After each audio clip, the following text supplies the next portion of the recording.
प्रिय छात्र छात्राओं, कैसे हैं।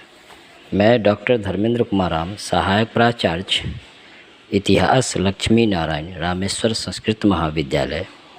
जयदेव पट्टी, दरभंगा। मैं आज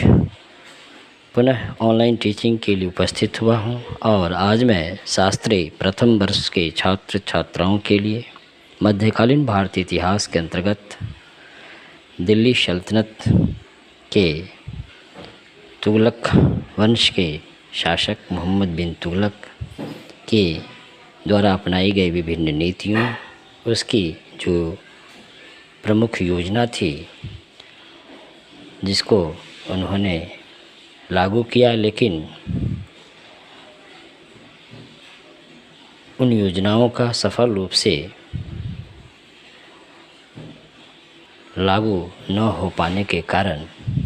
वह सभी की सभी योजनाएं असफल रही, जिसके चलते मोहम्मद बिन तुगलक को भारतीय सल्तनत कालीन भारतीय इतिहास में एक विवादास्पद तथा कुछ विद्वान इतिहासकारों के द्वारा पागल सुल्तान भी कहा जाता है। उसके संदर्भ में हम लोग आगे की कड़ी में चर्चा करेंगे। बच्चों, इससे पूर्व के क्लास में हम लोगों ने जाना कि मोहम्मद बिन तुगलक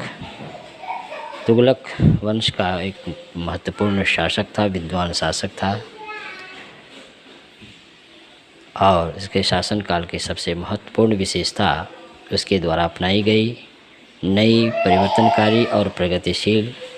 योजनाएं, नीतियां थी, जो सफल कार्यान्वयन के कारण वह सफल नहीं रह पाया। हम लोग मोहम्मद बिन तुगलक की जो प्रमुख योजनाएं थी, जैसे दिल्ली से राजधानी देवगिरी स्थानांतरित किया जाना, कराची अभियान, खुरासान अभियान, सांकेतिक मुद्रा प्रणाली को अपनाने तथा दोआब क्षेत्र में कर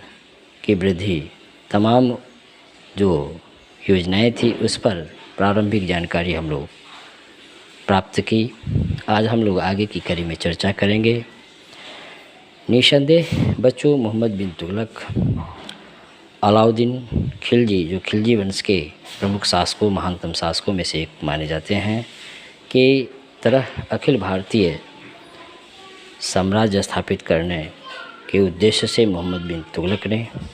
अपनी विभिन्न योजनाओं को चलाया। मोहम्मद बिन तुगलक, इसके लिए उसे एक बड़ी धनराशि की आवश्यकता था,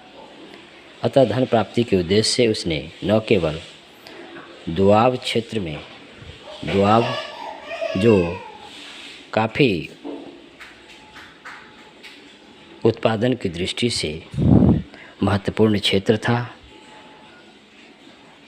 इन क्षेत्रों में लगान की राशि में बढ़ोतरी मोहम्मद बिन तुगलक ने की, बल्कि राजधानी भी परिवर्तित की। हालांकि राजधानी परिवर्तन के उद्देश्य को लेकर विभिन्न समकालीन इतिहासकारों के बीच मतभिन्नता रहा है, अलग अलग मत रहे हैं, लेकिन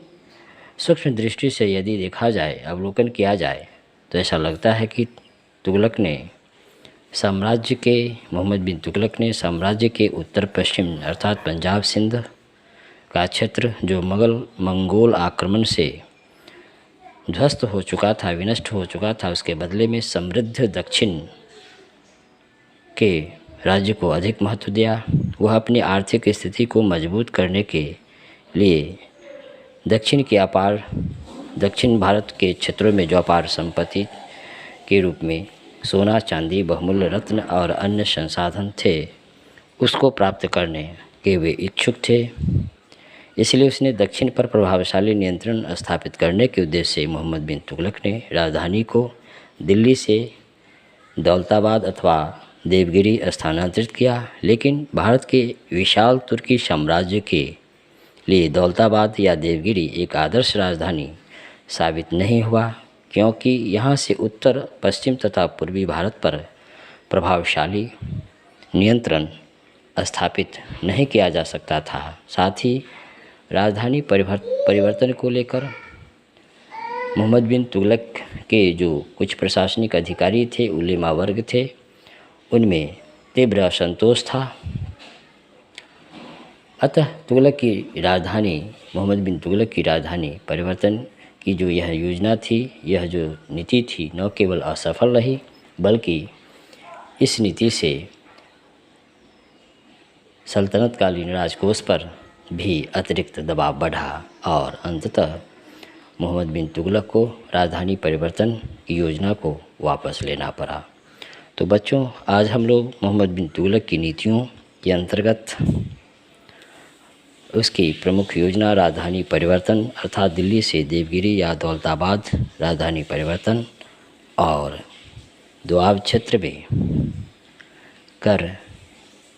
की वृद्धि किए जाने के बीच क्या रहस्य, क्या उद्देश्य था और यह क्यों असफल रहा, इन तमाम चीज़ों पर हम लोग चर्चा की। धन्यवाद।